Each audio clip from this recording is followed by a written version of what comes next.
Zaintza eredua eraldatu den aldatzeko hori aldarrikatuko du Euskal Herriko mugimendu feministak datorren asteazkenean martxoaren 8ko mobilizazioetan. Hoi bezala, manifestazioak egingo dituzte Euskal Herriko auzo herri eta hiriburu gehienetan. Egungo zaintza sistema eraldatzera deitu dute mugimendu feministako kidek, adierazi dute Euskal Herrian EAJ, PSN, Nafarroako enpresarien elkartea eta Confebask direla sistema horren arduradun nagusiak eta zaintzaren beharrak merkantilizatzea, privatizatzea eta horiek espekulatzea egotzi dizkiete.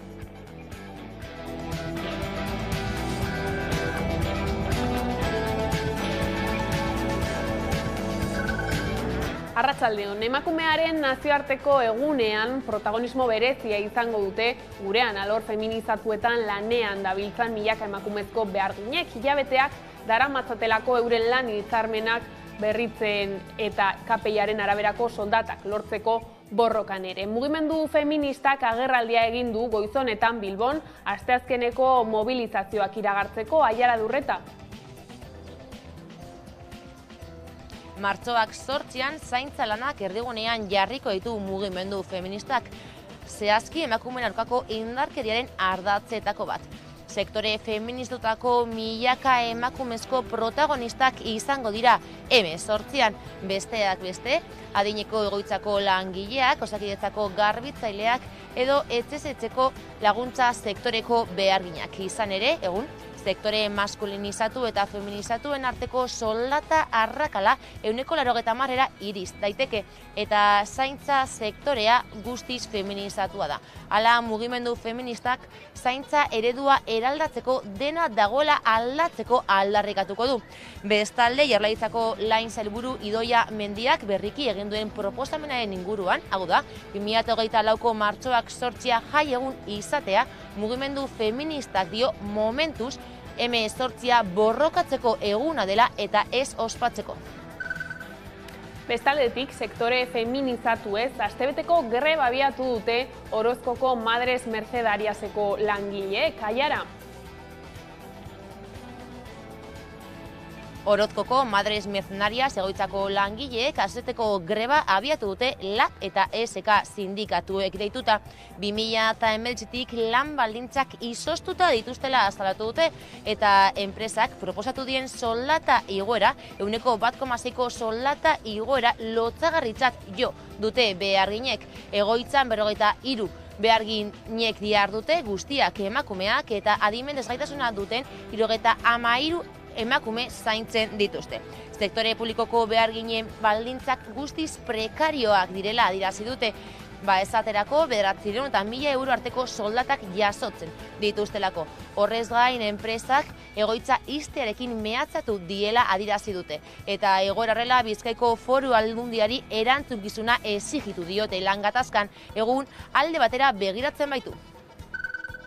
Eta Ipar Euskal Herrian pentsioen erreformaren aurkako mugimendua herrialdea geldiarazteko prestatzen ari da, hain justu biharko deitua dute hurrengo lanuzteguna. Aiara.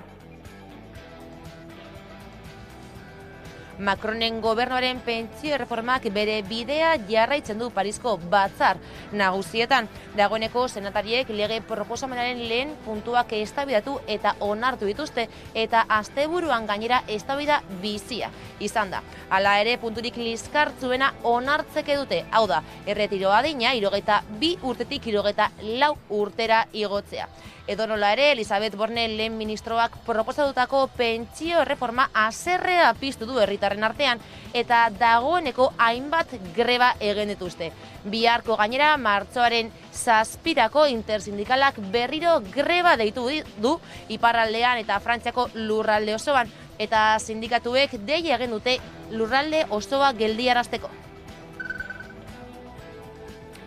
Eta Gasteizen 1976ko martxoaren 3an langileak San Francisco elizan bildu ziren. Kanpoaldean Espainiako polizia armatua itxaroten zegoen. Biltzarra ez egiteko asmoarekin polizia armatuak langileen kontra jo zuen. Izan ere, 5 langile erail zituen. Pedro María Martínez Ocio, Francisco Aznar, Romualdo Barroso, Jose Castillo eta Bienvenido Pereda. Eta Basaurin eta Tarragonan egun batzuk geroago hildako Juan Gabriel Rodrigo eta Vicente Anton langilei omenaldia egin zieten martxoaren 3an Zaramaga auzoan eraikitako monolitoan goizean sindikatuak bertaratu ziren. Beharrezkoa da zentzu horretan memoria kolektibo hori ez galtzea, memoria kolektibo hori gogoratu eta indartzea. Baina gaur 57 urte beranduago hemen gaude, ez dute lortu, eta langile borrokaren eta langile antolakuntzaren garrantzia, baino begibistago gelditzen da. Eta kulturan Udalbiltzak bigarren aldiz ondu du Geuritik sortuak programan eta baditu aurtengo parte hartzaileak. Euskaraz sortutako literatura, komikigintza, zinemagintza eta antzerkia sustatzea du helburu proiektuak.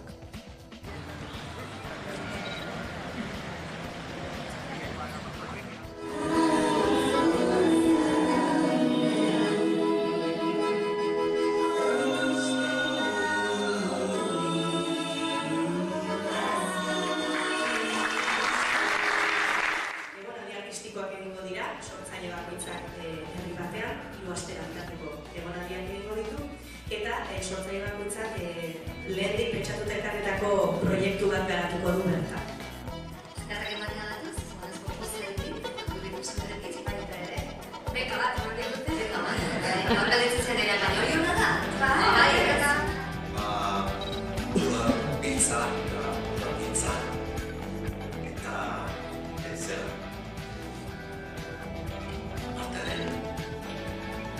Zer atea iniko irikitzen udal gintza.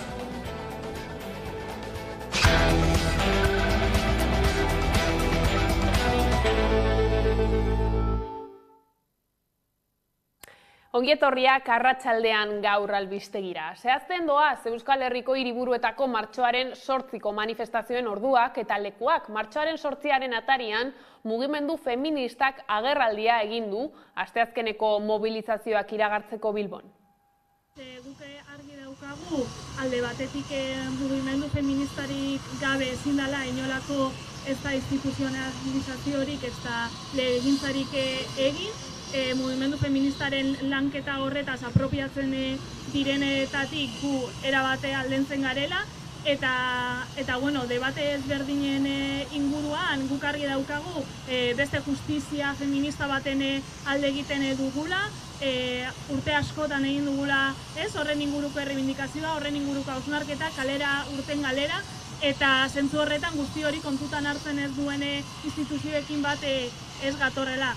Horretatik aparte, guk argi utzi ditugu zeintzu diren gure aldarrikapenak eta beraz eztabaida irrelevantetan ez gara jauziko, guretzako aurtonez, bada zaintzaren problematika erdigunean jartzeko unea, bai da eraldaketa sozialerako bidea eraikitzeko unea eta guretzako feminismoa eta martxoaren 8 aldarrikatzeko eta borrokatzeko egun bat da eta momentuz eta urte batzuetan ez da izango ospatzeko egun bat. Grebekin jarraiki zaintza lanak jarri ditu erdigunean mugimendu feministak, bada astebeteko greba abiatu dute Orozkoko Madres Mercedariaseko langilek, beharginek salatzen dute euren lan baldintzak guztiz prekarioak izateaz gain, zuzendaritzak iragarri duela enpresa itxiko duela, gaurtik igandera bitartean egunero protestak egingo dituzte. IPC-aren igoera, jardunaldia 1648 ordukoa eta batez ere existea, zentroa, zemojak badoaz eta esan digute ez baduten bere negozioa, koketzen artean ipinita, erosten, beraiek joango direla eta zentroa itxi egingo dela. Foru Aldundiak beste alde batera begiratzen du, uste dugu berak lagundu behar digula, monjek hitzarmen bat daukatelako Foru Aldundiarekin eta monjei dirua Foru Aldundiak ematen dio. Beste gunean matxar bat eukin genuen beraiekin eta proposatu ziguten 1,85ko igoera bakarrik. Eta oso gutxi dela iruditzen zaigu, lotxagarria. Eta Ipar Euskal Herrian Macronen gobernuaren pentsioen erreformak bere bidea jarraitzen du Parisko batzar nagusietan dagoeneko senatariek pentsio sistemaren erreformaren lehen puntuak eztabaidatu eta onartu dituzte. Besteak beste, erretiro adina 62 urtetik 64 atzeratzea proposatu du Elizabeth Borne lehen ministroak eta horrek haserrea piztu du herritarren artean. Parisko senatariek pentsio erreformaren lehen puntuak eztabaidatu eta onartu dituzte. Asteburuan Parisko batzar nazionalean eztabaida bizia izan da, baina senatariek erabakitzeke dituzte oraindik beste kapitulu giltzarri batzuk. Esaterako erretiroa hartzeko adina 62 urtetik 64 pasatzea aldarrikatzen duen 7. artikulu hori. Edonola ere, martxoaren 12 arte luzatu daiteke auzia. Frantziako herritarrak baina pentsio erreformaren kontra kokatu dira. Urtarrilaren 19an protestak abiatu zituzten oso arrakastatsuak izan direnak eta indartuta jarraitzen dute halaber. Izan ere, herritarren 76ak gaitzesten du pentsio erreforma eta 71ak lanuzteen alde egin du. Bada, martxoaren 7ako berriro greba eguna deitu du intersindikalak eta barraldea eta Frantzia osoa geldiarazteko deia zabaldu dute sindikatuek. Eta Nafarroan, enpresa publikoen langileen ordezkariek lan hitzarmen propio baten beharra aldarrikatu dute berriz ere. Euren lan baldintzak hobetuko dituen lan hitzarmen bat eskatzen dute eta gaur Nafarroako parlamentuan egindako lansaio batean parte hartu dute alderdi politikoen babesaren bila. Nafarroako enpresa publikoen langileen ordezkariek lan hitzarmen propio baten beharra aldarrikatu dute berriz ere Iruñean. Enpresa publikoetan, sektore pribatuko hitzarmen baten pean gaude eta horrek arazoak sortzen ditu, ez delako ongi egokitzen gure beharretara eta gure enpresa publikoak bezala dugun izaerara. Orduan, uste dugu hau ordenatzeko eta ongi funtzionatzeko dagoen moduriko berena badela hitzarmen propio bat sortzea. Euren lan baldintzak hobetuko dituen lan hitzarmen bat eskatzen dute, oinarrizko soldatak, aintzinikotasuna eta bar. Duela hilabete bat otsailaren 6an gauza bera aldarrikatzeko elkarretaratzea egin zuten parlamentuaren atean.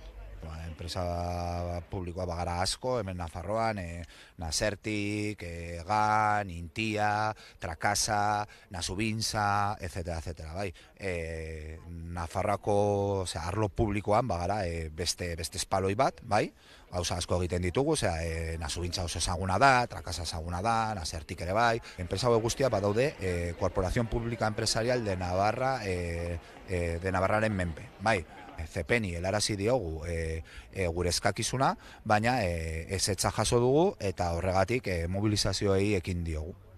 Hitzarmen propioa lortzeko bidean sindikatuek azaldu dutenez, pasaden legegintzaldian lan mahai permanente baten promesa jaso zuten, baina ez da bete eta momentu honetan negoziazioa guztiz blokeatuta dagoela azaldu dute. Beraz, pasaden martxoaren 3an ostiralean 4 orduko lanuztea egin zuten enpresa publikoko langileek eta Nafarroako parlamentuan egindako lan saio batean parte hartu zuten alderdi politikoen babesaren bila. Osakidetzako garbiketako langileek mobilizazioekin jarraituko dutela iragarri duela Osakidetzaren eta enpresa pribatuen inmobilismoaren aurrean elak borrokarekin jarraitu behar dela uste du.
Eta gai aldatuta milaka pertsona bildu ziren martxoak 3aren 57. urteurreneko manifestazioan. Gasteizen antolatutako manifestazioan hainbat pertsonek sarraskiaren biktimentzako justizia eskatu dute eta gaur egungo baldintzen suntziketa salatu dute. 47 urte pasadira Espainiako polizia armatuak Gasteizen 5 langile erail zituenetik. 1976ko martxoaren 3an langileak San Francisco elizan bildu ziren eta polizia armatuak haien kontra jo zuen. Egun batzuk geroago Basaurin eta Tarragonan gertatutakoa salatzeko mobilizazioak antolatu zituzten eta beste 2 langile erail zituen. Baina ez dugu soka hori askatuko. Aurrera begira jarraituko dugu eta atzerantz tiraka. Urte hurren honetan biktimek justizia eskatzen jarraitzen dute. Hala ere zenbait aurrera pauso eman dira azken urteotan, batez ere memoriagunea sortzeko prozesuan. Martxoak 3 elkarteak eta Memoria Gara plataformak balioan jarri dituzte elkarteek lortutako emaitzak. Izan ere, martxoaren 3 gaur egungo borrokak eta atzoko borrokak aldarrikatzeko eguna dela azpimarratu dute.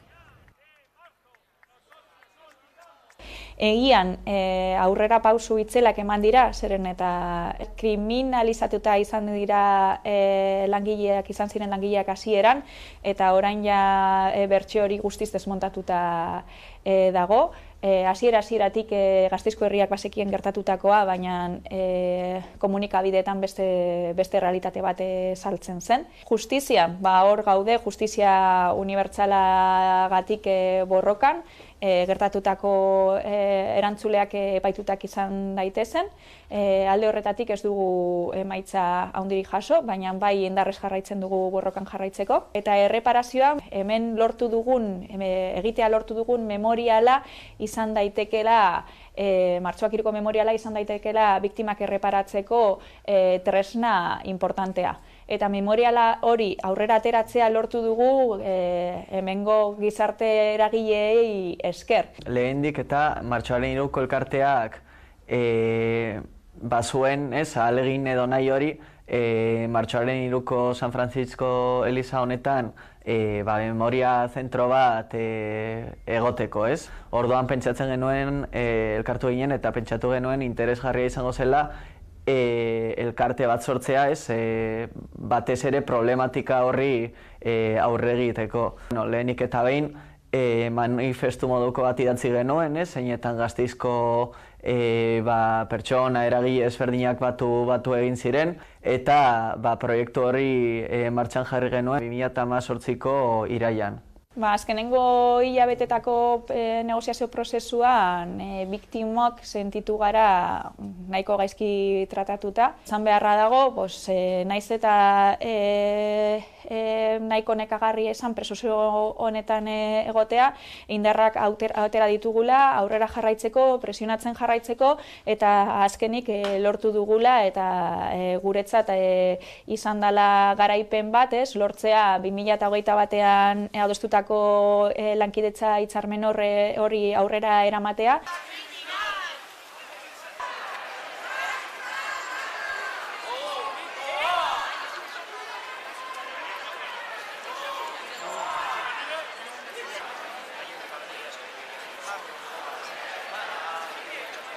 Martxoaren 3 ez dela enkapsulatuta geratu behar den data bat, askotan Gasteizen esate dugu badela Euskal Herritarron maiatzaren bata.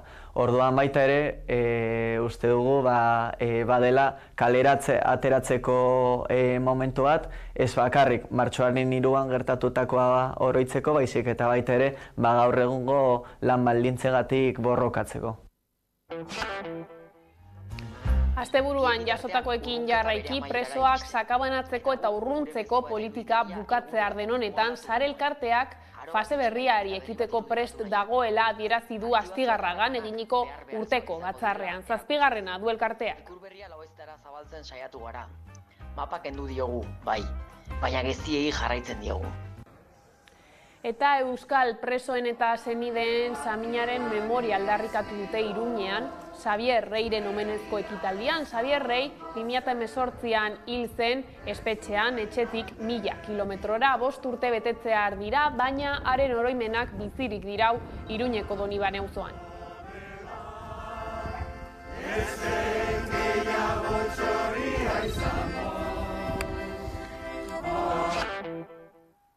Oletan ere ez eta Sainu Bizirik taldeak manifestazioa deitu dute Azpeitian hilaren 18irako. Azpimarratu dute arrazoi anitz dituztela zentral eolikoen eta energia trantsizioaren inguruan duten jarrera erakundeen aurrean azaltzeko.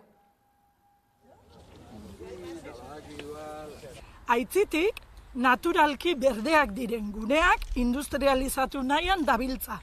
Burujabetza energetikoaren izenean, enpresa handiek etekin gozea asetzeko. Trantsizio energetikoa egin beharreko lan bihurtu da, baina ez gaude edonola egiteko prest. Eraldaketa bide honetan, inguruneak eta bertatik bizimodua ateratzen duten baserritarrek ere, beste faktore guztien pareko garrantzia izan beharko lukete. Eredu diruzale suntsitzaile honen aurrean, garbi dugu gure mendiak ordezka ezinak eta ukiezinak direla. Arrazoiak anitzak ditugu beraz, herritarrek kaleak hartu eta aniztasunetik zentral eolikoen zein trantsizio ekologikoaren inguruan dugun posizioa instituzioen aurrean azaltzeko. Horregatik, dei egin nahi diegu eskualdeko herritar guztiei martxoak 18an, arratsaldeko 7etan Azpeitian, plaza nagusitik abiatuta, mendietan zentral eolikorik ez Lemapean egingo dugun manifestaziora. Eta kulturarloan Korterrazak Gasteizko eta Arabako Aire Zabaleko film laburren festivalak lanak aurkezteko epea ireki du, otsailaren 27tik maiatzaren 18ra.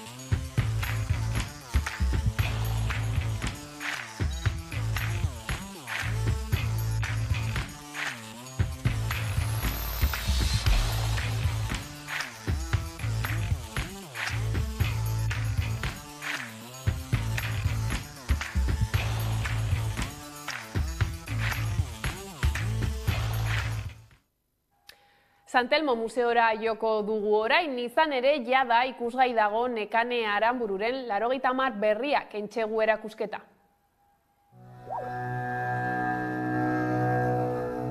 San Telmo museoak 80 berriak erakusketa ireki du 80. hamarkadako kolektibo artistikoen obra ezberdinek osatuta. Gaur aurkeztu dugun erakusketa, 80 hamarkadari buruz dijoa, ez? Eta zan momentu bat oso berezia, oso mugimendu asko zeuden, ez bakarri pertsonalki, baizik eta kolektiboak, eta erakusten dena, erakusketan da, ez bakarrik arte obrak, arte lanak, baizik eta aldamenean edo arteren bitartez ze ideiak defendatzen zuten, bai politikoak, sozialak, denetatik esan, feminismoa, ekologia, dena azaltzen zen ja momentu horretan eta gaur arte iritsi da. Esan behar da badala garai bat justu, hori duna pixkat ezaugarri bezala, ez? Eta horretik ez da erakusketa bat artista batena, baizik eta da hemen inguruko gizartean gertatzen zena adiraziz, gero kolektibo batzuk inguru hortan berain artean nola relazionatzen zian, nola ite zituzten ekintza eta artelanako arte sorkuntza nola moitzezin, eta horri buruz da. Eta da, hemen gertatzen zena, baina hemen dikampua lan egin zutenak, oso potentea zalako hemen gertatzen zena, eta, hor daude lotura danak, ez? Beraien artean, eta, ulertuta batizpat, harreman hori, ez? Beraien arteko harremana.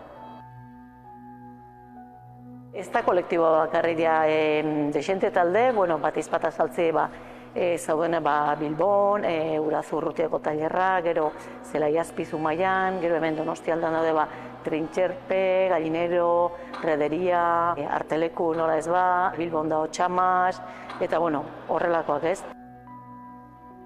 Eta esan gaina, kolektibo hauek ez zila bakarri gaina igual arte sorkuntzakin lotuta zauden jende bat o interes hori zutenak. Zinbait jende bat garai hartako movimentukoen eta hor geure batzuk nahiko gertu bilinenak zauden, ez dakit nola esan, ekologiko kezka batzuk, generoa o feminismo kezka batzuk, ez dakit aldibidez, soldaduzkakin hemen insumizio zea bat, ez? Zauden baite movimentu horire, eta, holako, denez zaun lotuta, ez? Baite ziren 80. hamarkadimen nahiko gorra izen da, adibidez, Bizkaian Alto Sorno zeitz izan, eta horrekin jauntzan paroa, gero IESa, drogak oindik naiz dela 80. hamarkada igual gorro izan zeitzezun, ez? Hori oso zera izen dugu. Eta orduan, kreatibidade aldeti baita, ez die bakarrik artelan, esan dezagun disiplina normaletakoak, ez? Disiplina kreatiboak, eta gero da, garai bat baita teknologikoki aldaketa bada ona, ez? Batez pasatzea analogikotik digitalea, baina horrek aukera berri batzuk eman ditu, eta aukera horiek asko esperimentatzeienak. Eta hori dana jasotzea pixket. Dala, euskal kontestu artistikotik abiatuta 80. hamarkadai buruz egin lehenengotako erakusketa, ez? Kasi Europa mailan. Esan behar da baite, erakusketa hau dela, Nekane Aranburun, beak esate hau dela tesi kuratorialeo bezala, ez? Osea, da bere tesi bat, eta tesi hortan kontatzeuna plasmatzea areto baten. Eta, egia da, hemen kontestualizatuta dauden artista batzuk, baina izan zutenak hori, gero bestoki batzutan, presentzia bat ez, Amsterdamen, Londresen, Berlinen, hori dana oso lotua dago ez, bata bestakin. Madrilen, Sevillan, Barcelonan, zauden danak konektatuta.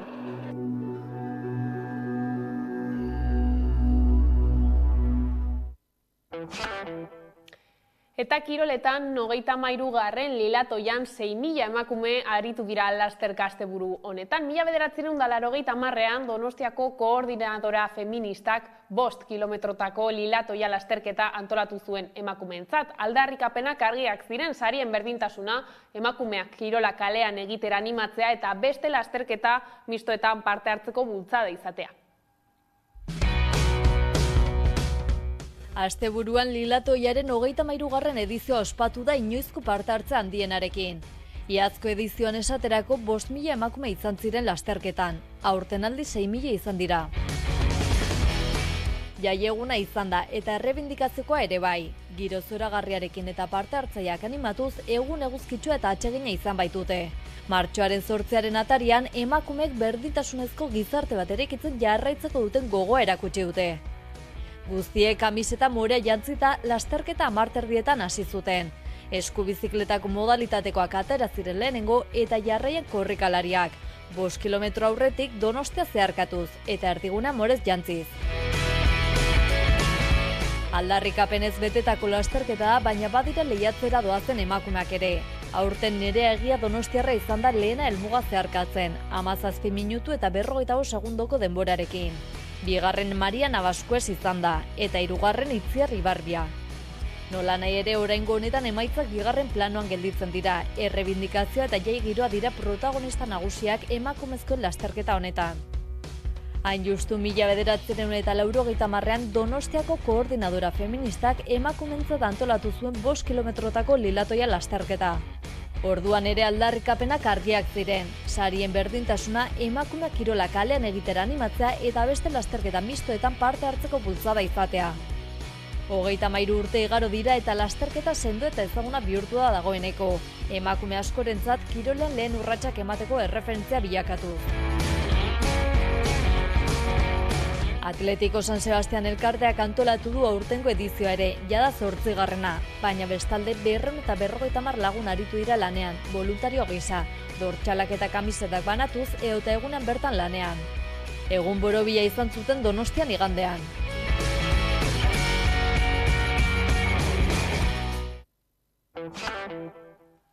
Eta horrela iritsi gara albistegiaren bukaerara, horiek izan dira arratsaldeak gurean gaur utzi dituenak. Gogoratu, guztiak eta gehiago nahi duzuen aldiro 11.eus atarian dauzkazuela eskuragarri. Gero arte.